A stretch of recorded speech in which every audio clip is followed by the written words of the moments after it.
Good afternoon. This is a session about new growth. It's titled Finding the New Shoots of Growth. And we have a panel which is composed of people who are actually actively involved with new shoots of growth. The panelists, as you know from the booklet and from the other papers which have been distributed, consist of here on my left side, Mr. Liu Yiren, who is the Chairman and Chief Executive Officer of an important information technology company growing very quickly. Next to him is Marvin Budai from Kuwait, who runs a very large company which is involved in many of the new activities in Kuwait and surrounding countries. Next to Mr. Budai is Minister Ban Gang, who is the Minister of Science and Technology, which is par excellence, I would say, the area where new shoots are found and promoted. Then we have Deepak Puri, who is the Chairman and Managing Director of Mozambique, a large Indian conglomerate involved in many economic activities, which he will talk about briefly, which are some of them related to renewable energy. Then we have Iqbal Surve, who is the Executive Chairman of a large investment company in South Africa, and this investment company has hundreds of investments in sub-Saharan Africa. And then finally there is, at the end, the one who supervises and audits it all, Jim Turley, who is the Chairman of Ernst & Young. Without further ado, no introduction from me, because that is really not necessary with this topic. Let's move to the discussion. The speakers will each speak 3-4 minutes for the first round. Then we will invite comments from the floor, and then we'll see how we go back to each of the panelists. So, what were, are, and where are the new drivers of growth? Minister, you have been actively, and you are actively involved in promoting growth in this country, and your ministry and the related agencies play a major role in developing new shoots. Could you indicate to us how important green industries are within this same context? Thank you very much, Chairman. Thank you very much, Chairman. In the beginning of the year, Premier Wen Jiabao, the Davos conference in Switzerland, said that historic experience has shown that each economic crisis is accompanied with a technology revolution. Major breakthroughs in science and technology could generate new social demand, meet new needs of the people, which will result in new economic prosperity. Many friends have asked me that there are economic cycles, and science and technology have their own development patterns. Then why, in history, what has been the pattern of the interaction between economy and science and technology? In my opinion, economic crisis has its fundamental cause.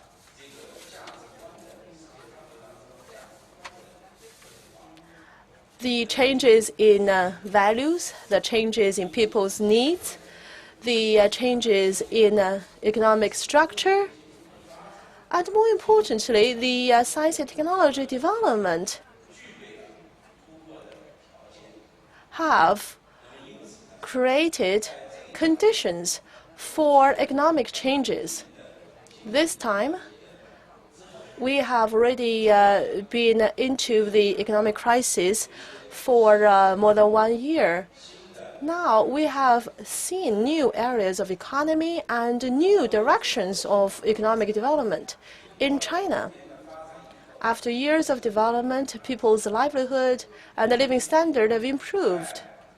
As a result, the need and demand for better environment and more energy consumption have changed, and people have more needs in terms of healthcare. People want to know more about the world through information technology and develop themselves through information technology. So I think the new growth engines will be created in energy, biotechnology, information, new materials, and advanced manufacturing areas. In terms of energy, it is imperative for us to develop a low-carbon energy so as to get rid of the fuel or fossil-type energy reliance we have developed over the past few hundred of years. New energies, including biofuel, wind power, solar energy, need to be developed, and some application technology, for instance, cleaner cars, efficient lighting, need to be developed. The second major need we cannot neglect is people's need for healthcare. So biotechnology is very important. Biomedicine, biomass energy, and the application of biotechnology in environmental areas will represent new shoots for growth. When it comes to information technology, we need to have a more intelligent software and the network which allow for large traffic. And also the convergence of networks will be an important trend. Also, the universal application of IT technology in our lives will also provide new growth opportunities. New materials keep developing, particularly nanotechnology.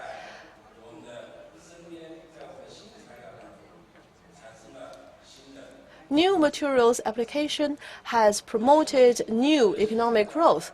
I think with the application of new materials and the advanced manufacturing skills, the economy will benefit.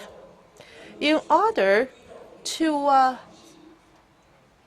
achieve fast technology innovation after crisis, we must have developed a solid foundation. The government needs to promote the effort, the business needs to make the effort, and the demand needs to be created. Since 2000, the 12 major science and technology projects have been undertaken by the Chinese government. For instance, the application of solar technology, wind power, and biomass, and biomedicine, next generation wireless telecommunication network development are all part of this 12 project initiative. The major results of the science and technology research efforts of this initiative have provided a very solid foundation for China's development amidst this financial crisis. Also, in order to keep the economy going forward, starting from the end of last year, we have launched a number of initiatives to promote the commercial application of these science and technology research results. For instance, in 10 cities of China, we have been actively developed the development of electrical cars, the hybrid cars, and cars filled by fuel cells. When you arrived in Dalian, you probably have noticed that the vehicles used for this conference consist of 225 or 250 electrical vehicles. Some people have arrived at the venue in such new vehicles. And if you go out in the evening, you might be impressed with the lighting of the city. And this is another initiative of our science and technology development. This is a semiconductor lighting. In 20 cities of China, we launched this project. LED lighting and semiconductor lighting have been widely applied. You know, this initiative has led to new growth points for the economy and the application of the energy efficient solutions. You know that such lighting technology compared with the traditional fluorescent lighting saves about 60% of the energy. And also in Yangtze River Delta, we have been promoting the convergence of networks.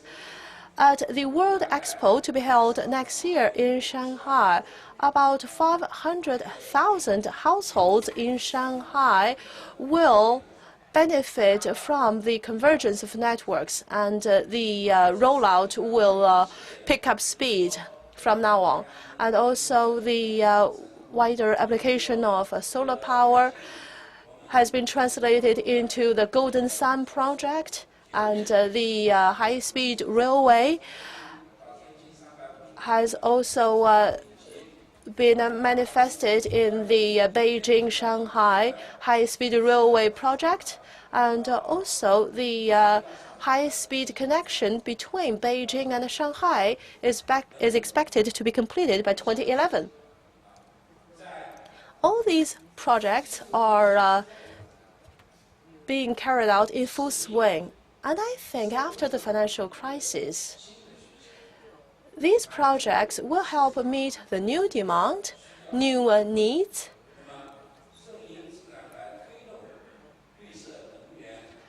The green energy, biotechnology, information technology, new materials and advanced manufacturing will create new shoots for growth in our economy. And I think the young entrepreneurs and science and technology professionals will also find new jobs in these new areas. Moreover, I think the whole world will benefit from these initiatives, since this will facilitate the world's effort in moving towards a low-carbon economy. This will contribute to the global effort to fight the global warming. So I think after we have fared this financial crisis together, we have reached consensus on the importance of developing these new areas. Thank you. You indicated 5 areas for new shoots. I won't repeat them now, but we'll get back to them during the discussion probably. I'd like to ask Jim Turley. Jim, as you travel around the world and as your firm operates around the world, you see everywhere new efforts to start growth or restart growth. To what degree is this a matter much more for small and medium-sized companies than it is for the large companies where usually growth would have come from? You know, it's a great question, Victor, and I think it's something that we're seeing globally has been consistent for decades, that each year, every 5 years, if you look at the major indices of the largest companies in the world, half of the members of those indices were entrants new to the list in the last 5 years. Yeah. So there's a great deal of growing small, medium-sized entrepreneurial enterprises that are driving job growth and driving economies the world over. There's a lot of research around this. Ernst & Young has been very focused on serving the needs of the entrepreneurial community for literally decades. And it was nice of you to talk about the audit work we do. We do a lot of audit work, a lot of advisory work, a lot of tax work. But what is so important is to recognize how when you look at great companies, many of them started during times just like this. What happens with the entrepreneurial mind, and many of the young global leaders that are here today are just demonstrating it so well, is they look at the world around them, they see a need, they have the vision to create a product or a solution or an idea to meet that need, they've got a lot of courage to commit everything to go build something, and then they have the resiliency to pick themselves up and dust themselves off when it doesn't go well the first time. So I think we're seeing this not just in the science and technology sectors that the minister spoke about, but we're seeing this in literally every sector of the economy the world over. The most entrepreneurial of companies will be the ones that will be taking the lead and actually building a future. One of the things that's so important that we see is that in this time right now, where there's an awful lot of re-regulation taking place, an awful lot of government focus, both in a stimulus way and in other ways of challenging what went wrong this cycle, there are a few things that the small and medium-sized and entrepreneurial community fundamentally have to ensure their success. One is there's got to be a real commitment to an open economy. There can't be any protectionism that gets in the way. Vitally important. I think another mindset within economies is that failure should not be over-penalized. As I said, many of the entrepreneurs in the world who are highly successful were not successful the first time out. So this means it impacts tax policy in countries, it impacts legal systems in countries, but failure should not be over-penalized. I think you have to have a tax system that encourages risk-taking, be that through research and development credits or other things, capital gains treatment.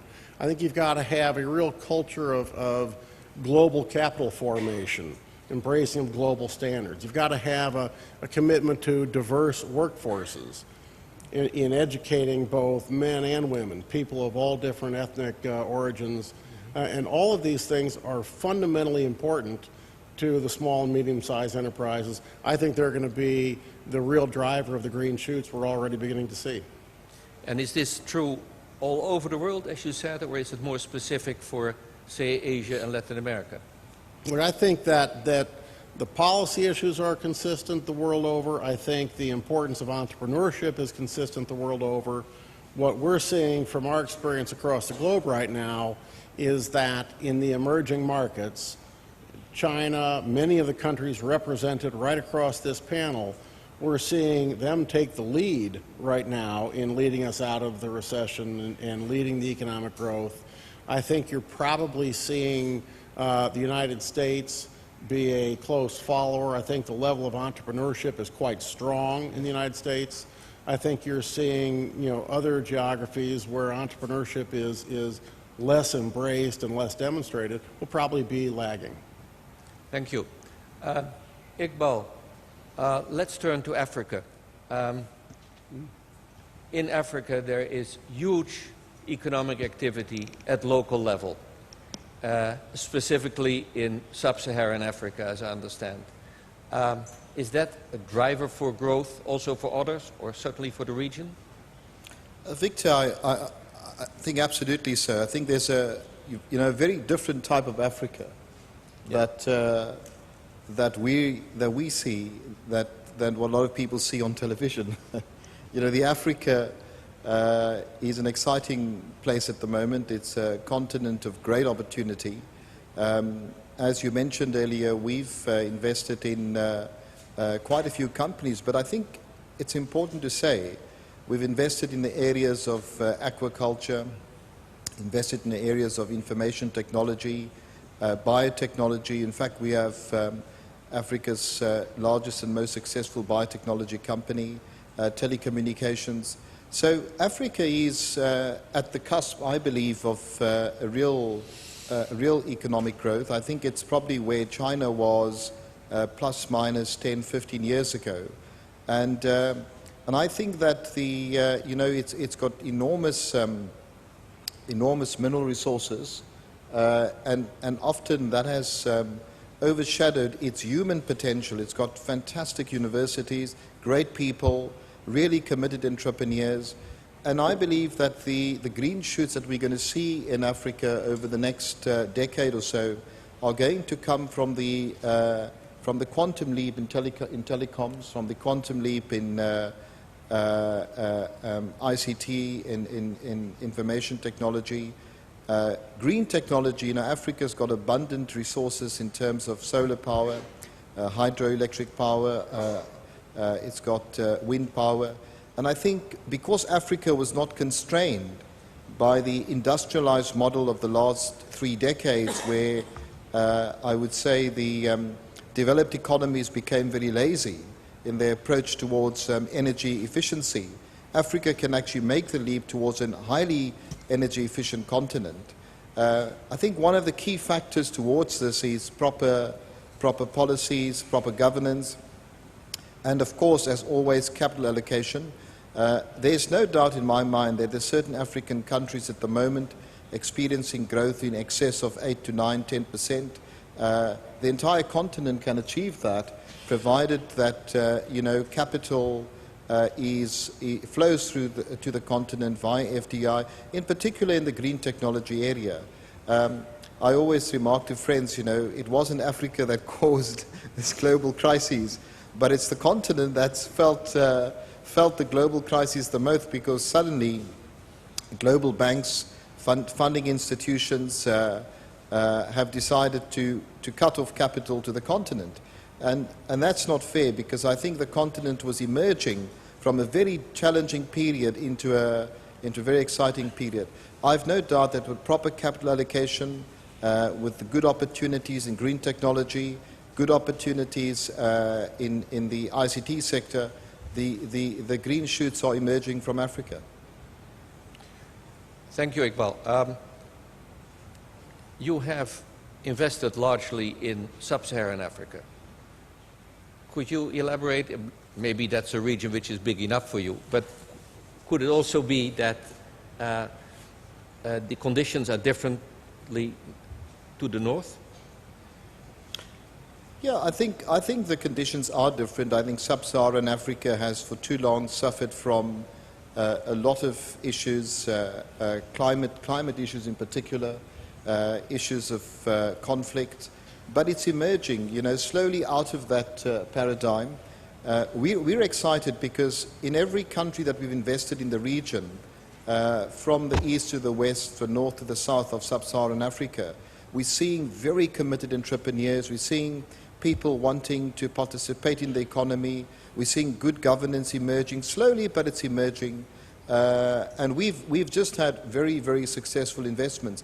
I think the key to all the investments that we've made successfully is the participation of local people in the management, in the employment, in the direction, in the policy, in the strategy of those companies.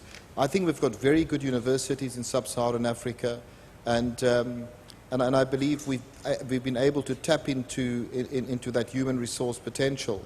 The north of Africa has, to some extent, been a little bit more developed than the south. And of course, there's a lot of European influence in the north of Africa.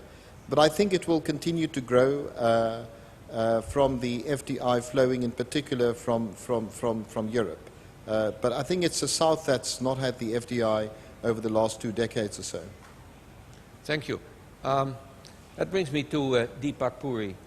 Deepak, India has been growing in a phenomenal way for a series of years against the pessimistic expectations of some.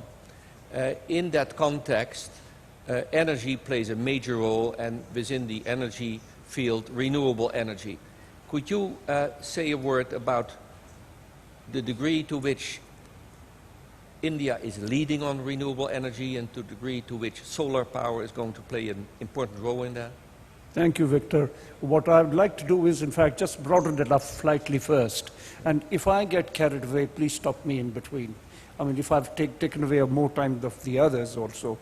Ladies and gentlemen, basic idea is this is a part of the subject I'm very deeply and very passionately interested in.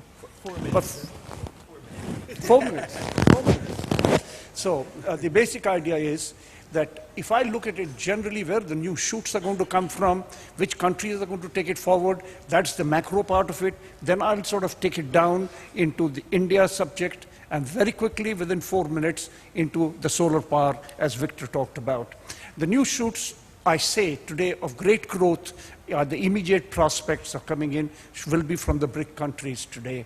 And India is a part of the BRIC country today. Having said that, remember, one of the biggest issues we find today on what is called current recession and what is going to happen in countries which have passed through Great Recession and the climate change which is occurring gives us an amazing amount of what is called openings for green shoots.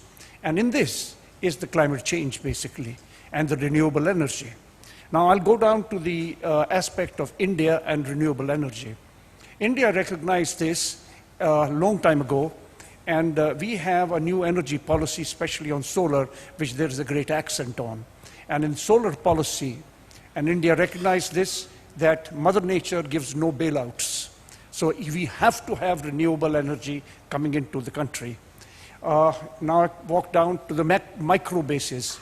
In our country, we have invested very heavily and recognized and bet on solar energy. We are into solar is a very wide field. So we are into every vertical of solar that you can think of. And especially as Jim talked about, I believe very strongly in innovation. So if I bet on innovation and then on every aspect of solar energy, crystalline silicon, amorphous silicon, concentration technologies, and then, gentlemen, which is most important, innovation. Innovation does not come without research and development. We have a huge setup in Delhi on research, plus in Eindhoven, where some of the best minds are working on nanotechnology, where even Minister talked about. And this is where I say, if we can tweak, and that's where I'll end my Victor, if we can tweak and work into nanotechnology today and bring the cost of solar down by innovation below grid cost, take it down with the ultimate target, when I spoke at Davos on this, below hydel cost, and this can be done. We are tracking that right now. So gentlemen, that will be the game changer. Thank you. Thank you, Deepak. It raises a question, which I'll get back to it in the second round. Let me first go to you, Yiren. You're the chairman of a large IT company in China, and question, of course, arises whether your experience and your strategy fits entirely with what the minister just elaborated on. You'll probably say yes, but then the question yes. would be, were the entrepreneurs, were you ahead of the government, or was the government ahead of you in setting the policy and the strategy? The world look at emerging economic is driving force to recover of global economy, leading by China. So, but if we look at China, we really face a lot of challenges. The first challenge is, if we look at, if Chinese government stop their stimulate package, what will happen to China in future? We have big problem, decline export our product. So before we are export lead economy, we are very much manufacturing oriented economy. So that means without those kind of stimulate package, we still cannot change the situation of export. So if we talk about China is a bigger market for consumption, I can say that is a great potential maybe in future. But if we look at today, it's not a real, the big amount which can balance our loss in export. So that is the big challenges. So government need to continue to support to make another package to stimulate the economy growth, but the financial income from government should come from the revenue of enterprises. So I think that is a very big challenge. Secondly, if we want to convert from manufacturing-oriented industry to be services-oriented industry or more innovative countries, we cannot solve those cannot make those kind of transformation just in 1 year or 2 years.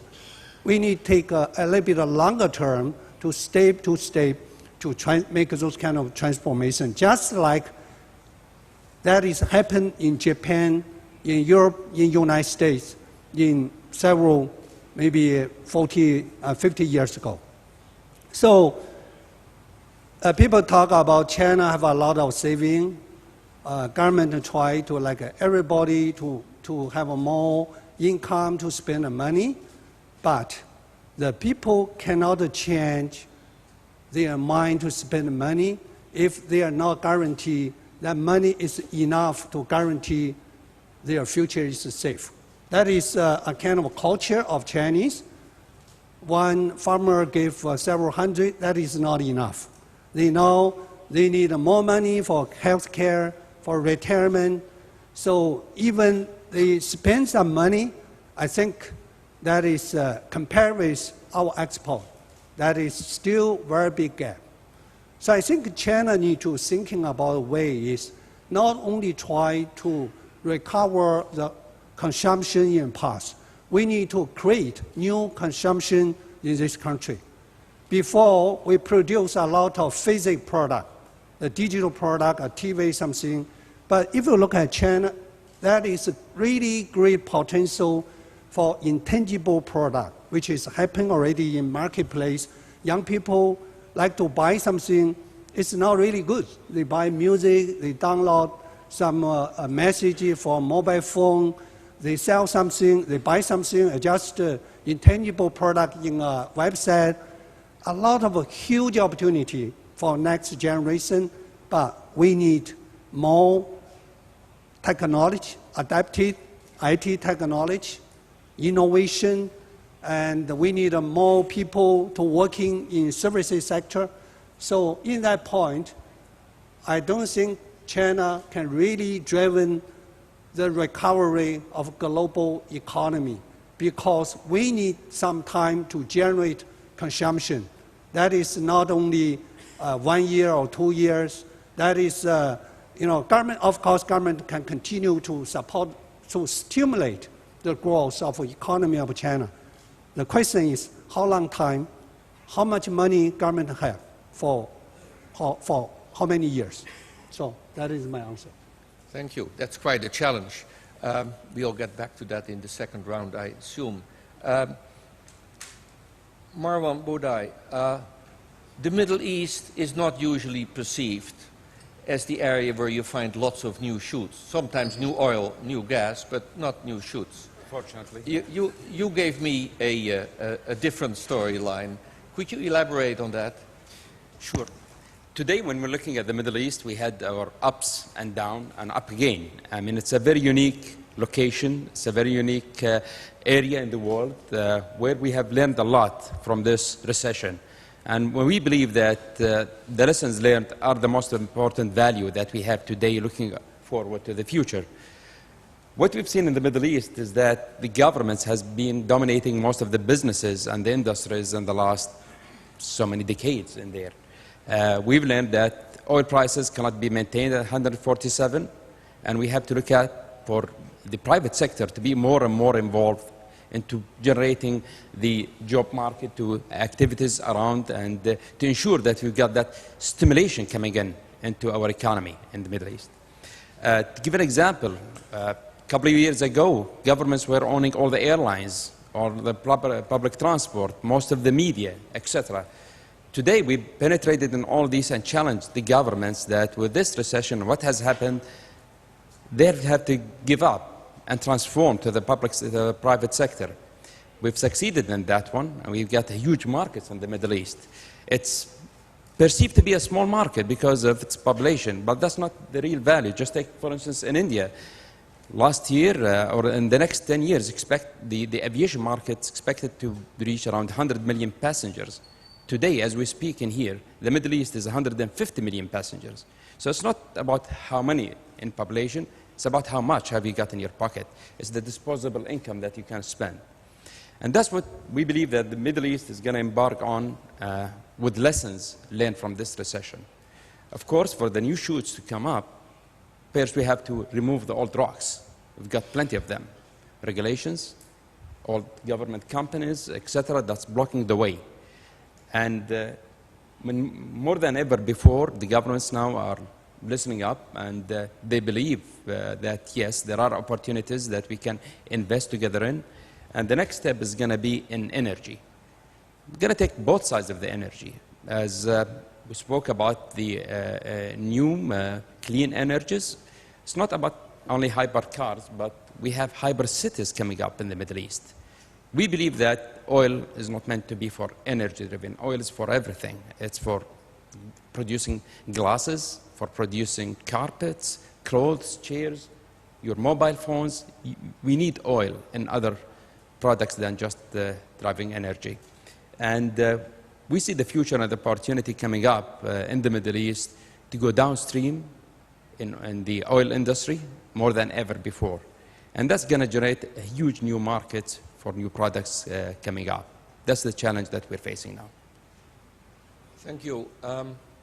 Now, let's go first to the audience, because we have seen a number of exciting landscapes painted in which, by the way, neither the United States nor Europe was ever mentioned. So we are now talking about the rest of the world, which is really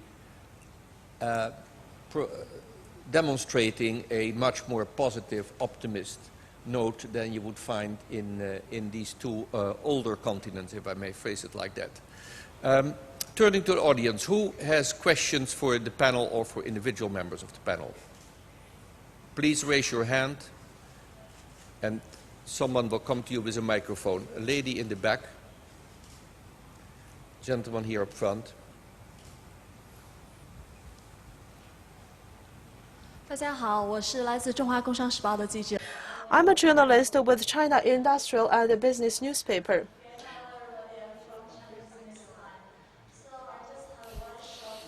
Simple question for Mr. Liu. So please allow me to ask this question in Chinese. 那么 We know Newsoft is a high-tech company.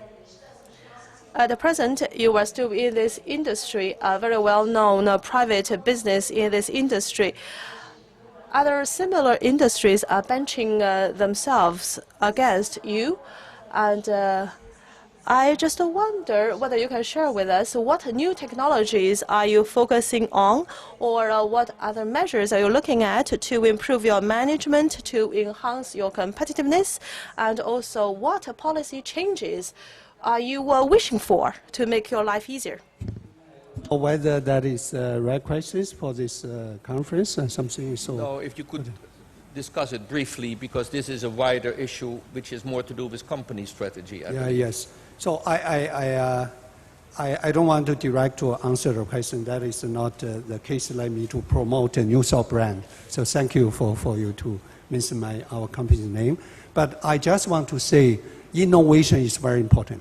So if you look at, we talk about carbon emission, we talk about reducing those kind of emission, we talk about how to generate or create more consumption.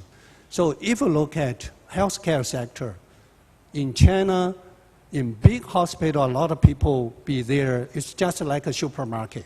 If everybody to be hospital in China, you can say a lot of people take a line, almost you need to spend 1 day in there. But many of small, middle-sized hospitals, almost no people in there. For community hospital, it's exactly waste, the resources. So I think innovation can solve those kind of problems. We need to unify a medical record to build a basic infrastructure. We need to more and more small devices to connect with family, senior people, and people is not easy to move to hospital. Those kind of technology, of course, is many of Chinese companies today, they try to create new technology to change their situations. Firstly, to very much improve, to balance those kind of resources, which be fully used. Secondly, those kind of technology generate a lot of new consumption, which is not original model, but those kind of a model is good for people. It's good for people, that people is not to move very much. Of course, that will be very much solve the problem about traffic, carbon emission, and so we talk about how to use new technology to clean energy to reduce carbon emission or something. But I think how to use the management way to change those kind of the situation is more important than technology, especially in China. A lot of waste is not because the lack of technology, sort of technology, it's because we are lack of good management system. So IT will be very important vehicle to solve those kind of problems. Thank you. There was a gentleman up front here. Yes, row 2, and then lady over there. 我用中文来提问。I'll also use Chinese. My question is for Minister Wang. You mentioned just now that we must embrace a low-carbon economy and a new industrial revolution. You highlighted several areas. My question is that in your term as the Minister of Science and Technology of China, from your perspective, what's the biggest obstacle to achieve such transformation? And what are the measures in response? 所问的就是 We have proposed new technology areas. You wanted to know how we can transform this technology to new markets and therefore generate new growth shoots. I think for any new technology, when it just enters the market, it looks insignificant. If we look back, in the beginning of the century, digital camera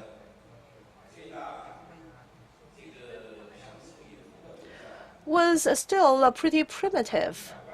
The largest pixel count was 1 million. But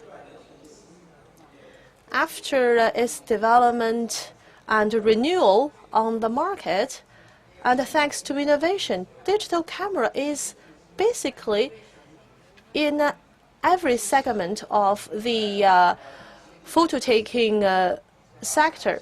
So when we develop new energy and biotechnology, we will see similar challenges. For the technology to mature,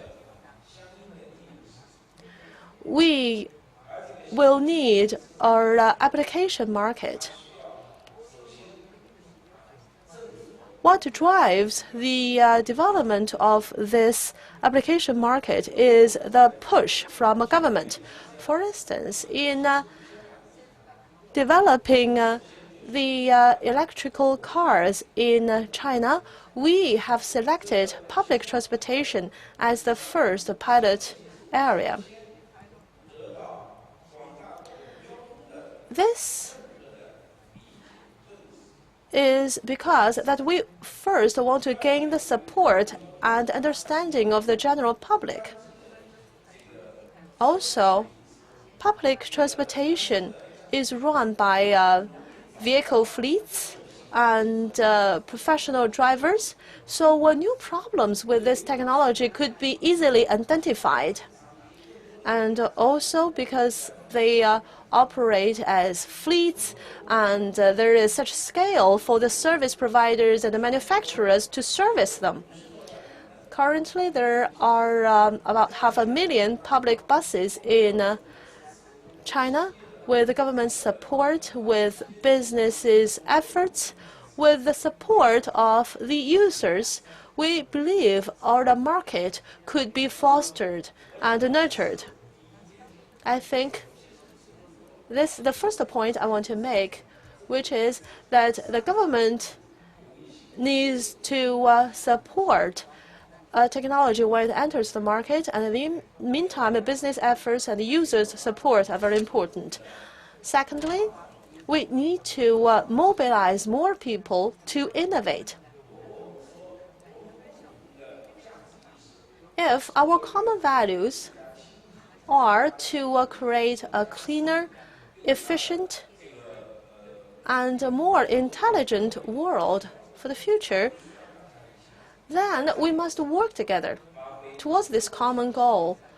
And small and medium businesses need to be given a chance to innovate. The innovation capability of SMEs lies with not only their sensitivity to the market, but also to the fast response to the market needs. Then what can government do to support these SMEs? For instance, in the economic recession, the Chinese government launched our innovation fund dedicated to SMEs, and government provides credit guarantee for SMEs. Also, the government has accelerated the launch of our growth board on the stock market.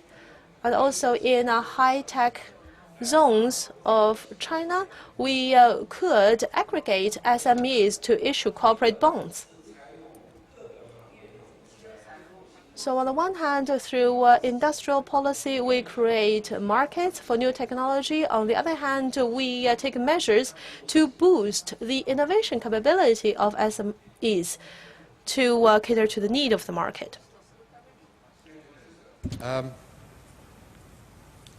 Let me see. There was a lady here on row 3.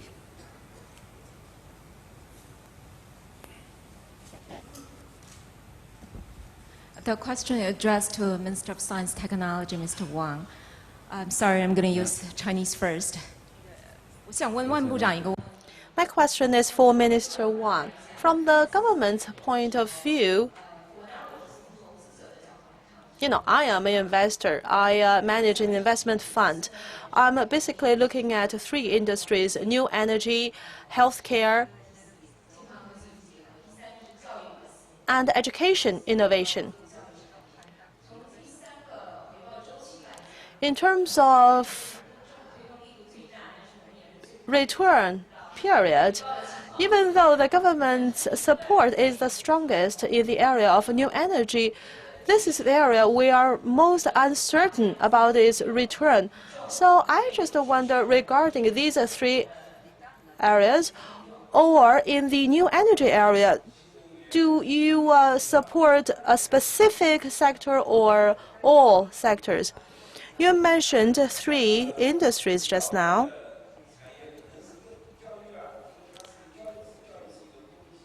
We know education is a public good. The government, of course, makes the largest investment. The modernization of education will rely on information network to extend such a network to rural areas, enabling all rural children to enjoy the benefit of internet and bridge the digital divide. This is very important. This has been a focus of the government for the past few years. In terms of chip making and the production of low-cost computers, the government has been very supportive. One of the main goals is to help rural children cross the digital divide to be better prepared for the future. And I said in the last Davos that these are the coolest technology because they will help the children in the rural areas. And it is very important that we have the technology supply to the rural areas. And of course, energy efficiency is a very important initiative of the Chinese government, and we have binding targets listed in our 11th five-year plan. In the meantime, the Chinese government will meet the carbon emission reduction target, and these are also very important areas. You know, we mentioned several major big areas, and in these big areas we have specific projects. But as an investor, which specific sector or even which specific business you choose, you need to consider not only the general direction, the market trend, but also the fundamentals of the business and the quality of the leaders. So that's your expertise, which I cannot comment on. Questions from the floor. A gentleman in the back.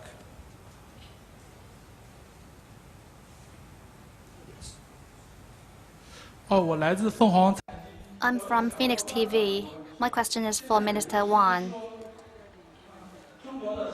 It is said that there is an overcapacity in China's new energy sector. What's your view of this? In response to the potential problem in terms of overcapacity, what are the measures to be taken by the Ministry of Science and Technology? There are some discussions on excessive investment in new energy sector. I want to share with you some of my view. I don't represent the Chinese government in airing this view. I think the development of an emerging industry tends to be conducted in a cyclical way. It is just like a person walking. When you lift 1 foot at a time, you cannot say that you are going too far. The only thing you need to do is to lift the other foot while the first foot you lifted touched the floor. With respect to the investment in wind power sector, if you look at the proportion of wind power in the total power structure, it is far from being high. Why there are sayings that there is an overinvestment in the wind power sector? It is just because the investment in other sectors is not as high as that in the wind power sector. And we have to develop supporting facilities to use wind power. When we are promoting one software, it might be used by many people, but if the internet structure and the network structure cannot support the use of this software, people might say that there's an excessive supply of the software. From the perspective of science and technology, it is very important to promote the development of power grid while promoting the growth of wind power, and vice versa. If we look at the need of China in future, if we look at the energy structure in China, we need to reduce the share taken by coal in the whole energy structure. The development of wind power, solar power, and the renewable energy is not faced the problem of oversupply. These are issues that we have to focus on. There was a gentleman here in the middle. Yes, over there. And then... Well, it's tempting to ask Minister Wang another question, but we have a lot of high-powered people on the panel, so maybe I'll ask a more general question. And that has to do with the framework of collaboration for innovation. The challenge of the innovation that you've all talked about is huge. The scale is immense. The requirements in terms of talent are huge. And the question is, what kind of new collaborative frameworks, what kind of new transnational alliances, and what kind of new cooperative arrangements are you likely to see emerge in order to achieve the kind of success that's required to drive these new shoots that are coming up? Because if we're going to have a new age of innovation, it's also going to be driven by new organizational structure and new kinds of strategic approaches rather than the ones that we've just gone through over the last 20 or 25 years. Thank you. Perhaps Deepak, you could respond to that. And yeah, thank you. Thank you, Victor. You asked a question after my heart again completely. We felt this a long time ago. So about 5 years ago, in the field of solar, we started fishing around the world. And as Jim said, there is a great deal of entrepreneurship, especially in the technology field in the United States, and we recognize that. And as you know, in India, there's a great deal of innovation and technology going on. So we put the two together. We have today, as a company, 5 investee companies in the United States. And we work together innovatively with fixed targets, like a target, like I'll try and explain this to you, which was my initial thought, which I told you on the opening, that let's say the vision is to take grid price and then go below that for solar. The day you have that, you have a game changer in your hands. Now, what are the technologies which will carry it forward? So as I said, I brought out to you one technology which we thought was right, and that was nanotechnology. Ladies and gentlemen, I'll give you an example. They said physical cleaning of wafers for either production of processing semiconductors, memory semiconductors, or solar was not possible 100%. Through nanotechnology, and I know this is very close to me on this, a company in the United States has produced and has got best of the West prices at Semicon, right? Number one, has produced through nanotechnology a process and has got about 62 patents on it, 100% cleaning. Now look at the amount of technology, what technology has done. Can you imagine your vegetables which come to you totally clean through nano? Your foodstuffs which come to you, which go into solar, all clean through collaborative technologies. This was Indian's efforts. By the way, he's my brother. And Indian's efforts, and his company is going to soon go public on this. He's looking around and seeing the right opportunity. We are doing the same.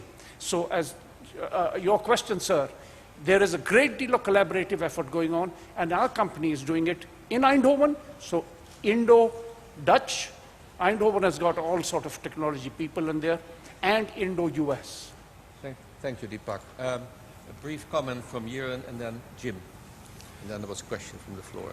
I think most important is if you look at trends of innovation today, the model is totally changed. Before, every company hopes they have use their own budget to innovate something, they hold IPR. But today, the innovation become more open. We call open innovation. And in that field, you look at my practice, we have so many partners from a multinational company. We use our budget, the part of budget, each of party, we define the target in the marketplace. So we integrate resources from both parties. We make those kind of results more fast, more efficient. I mean, the cost is much low. And also, we can focus on market in like emerging market China and also in global market. So I think today, we have so many IP is shared by both parties. So we also very much open. We can innovate something, but we use a different brand to sell the product to global market. So that is most important today is we need to change original innovation way, especially for Chinese company. We always want to try to create something by ourselves. I don't think you have enough resources, you have enough time, you have enough talent. If you can integrate with global resources, you can get your IPR, share IPR with others. Also, you also can share success, share risk with others. Thank you. Victor, there was a question. Oh, no, Jim. Victor, let me just add something very quick. This question of collaboration is incredibly important. And a woman I worked with said it very well, that no one of us is as smart as all of us. And I think what's changing is that the G20 has actually begun to show us that this is not a G7 world, and that the importance of many more countries is something that has to be recognized and will be part of all future collaboration. So I think that they've shown us a model that I think will then replicate itself in other industry and other areas of collaboration. Final point is, to enable collaboration, I think you need a couple quick things. You need global standards. You do need an embracing of consistency across the globe. Otherwise, we'll be talking different languages, not just Mandarin or English. We'll be talking different technical languages. And secondly, I think we need to make very sure that we've got consistent enforcement of the rule of law, IP protection and other things. All of that's really vital to the collaboration you're talking about. Thank you, Jim. There was a question here, gentleman on row 5.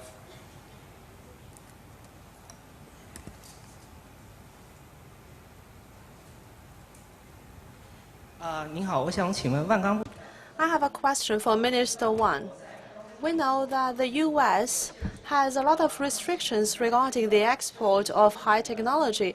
I just wonder, in the cooperation between the U.S. and China in clean technology, how big is the possibility of the two countries working together?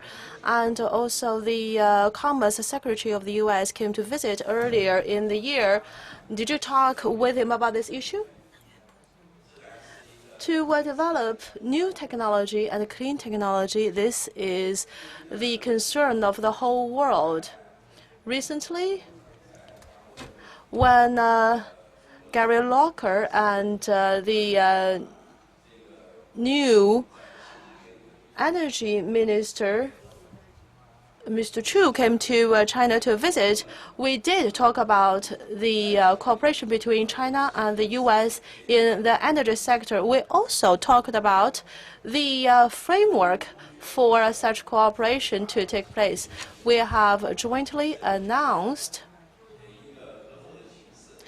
the format of bilateral cooperation in the energy sector. We will jointly set up our new energy joint research center.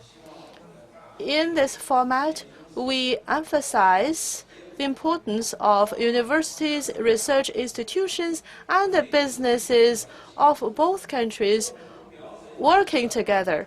And we target several key areas which are important for the future. So we will carry out future-oriented joint research.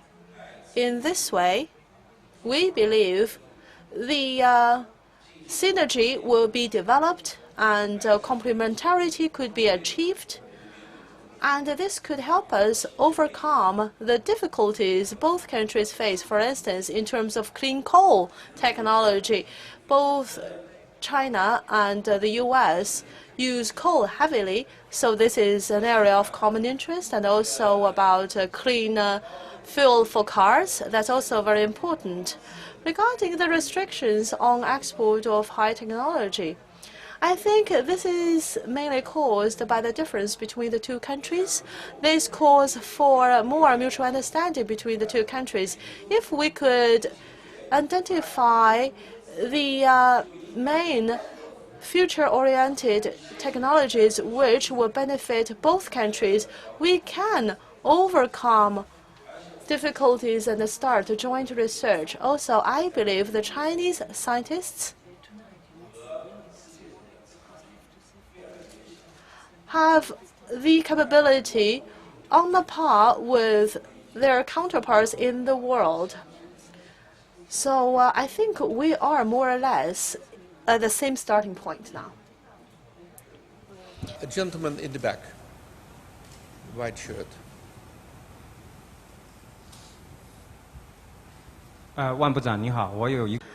Minister Wang, another question for you.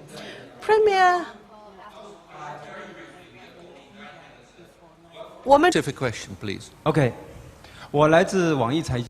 I'm from NetEase Finance. In his speech yesterday, Premier Wen Jiabao said that energy efficiency is our state policy. Then what will the minister come up with new policies to translate this into action? Yeah, energy efficiency is a state policy, and the government in its 11th five-year plan has proposed binding targets to the whole nation. So in the 11th five-year period, we will improve the energy efficiency by 20%, namely to reduce the energy consumption per unit of GDP by 20%. Each year, the government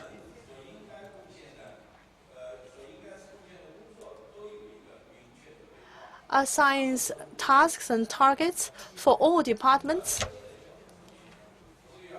So we in the Science and Technology Ministry will move even ahead of other agencies, because we must make sure that we have enough science and technology to support these progress. Also, we will be more aggressive in promoting the application of the existing technologies.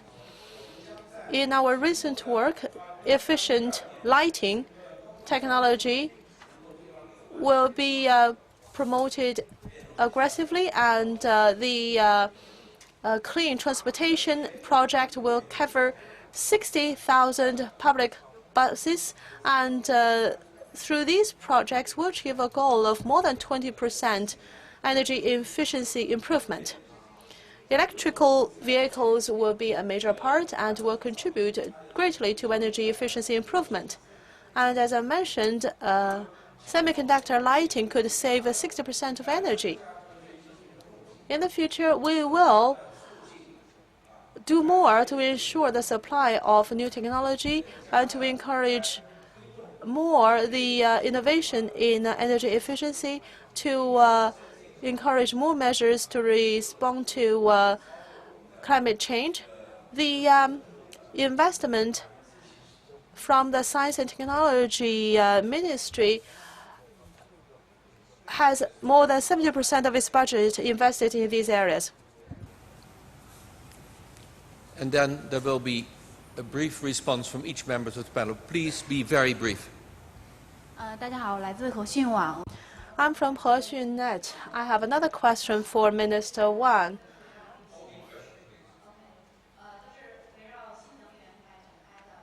A lot of discussion has been carried out in the energy area, but private business is another issue attracting a lot of attention. Private businesses are recovering. Okay. What is the support about? 对，就是。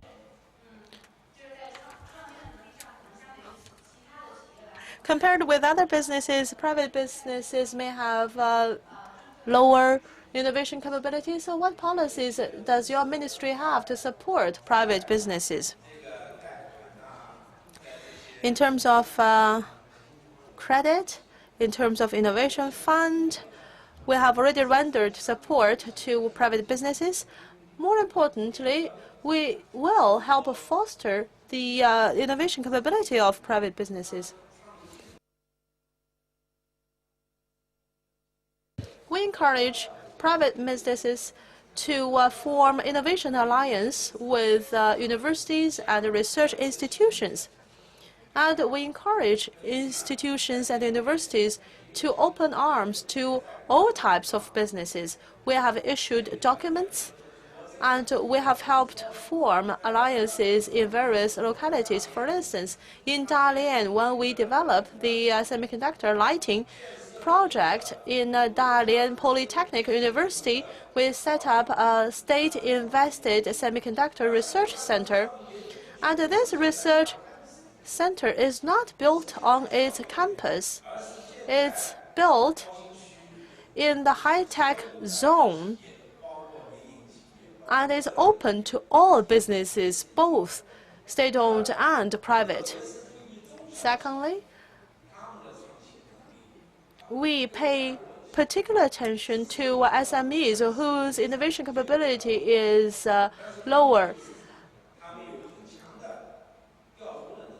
However, despite the fact that their products might not be most updated, they know the market and they can change fast. And we have encouraged a lot of engineers and scientists to go into SMEs to help them have technology innovation and management innovation to help them recover at an early date. An example I want to give, a toy factory in the past produced cloth toys, but now the toys, the dolls are much more advanced and technology intensive. This session, and I would like to give each of the panelists at least a minute to respond to either each other or make any other observation. I'll start on the other side with Jim Turley. Well, trying to summarize what's been an interesting panel all over the map on things is difficult. I guess what I would do is primarily address this last comment, because my experience around the world is not consistent with the premise of the question. That I think in many parts of the world, private business and actually small and growing businesses and entrepreneurs actually have demonstrated a better ability to innovate than in many cases large, complex, and or state-owned enterprises have. And so I think the magic of progress is when we can, in a collaborative style, as the previous question raised, bring together the innovation and the vision that comes from nimble entrepreneurs with the power and the education in both the academic community and the state sector. Thank you, Jim. Iqbal? I just want to also pick up on the last point, the issue of collaboration. The growth or green shoots is really interconnected, and I don't think that one part of the world can grow without the other. It just creates a very unfair world, an unequal world in many respects. Now, I believe that collaboration must take place through multinational institutions, through academia, but most importantly through business. Business is a very important area for that kind of collaboration, and I would certainly encourage that collaboration over the next decade, certainly between the developing economies, especially Africa, and of course the countries that have got the technologies. Thank you. Deepak? I'll be shorter than normal. Ladies and gentlemen, before you leave today, remember one word, one sentence of mine. Mother Nature does not give bailouts. It is the collaborative effort of us all. None of us can do it alone.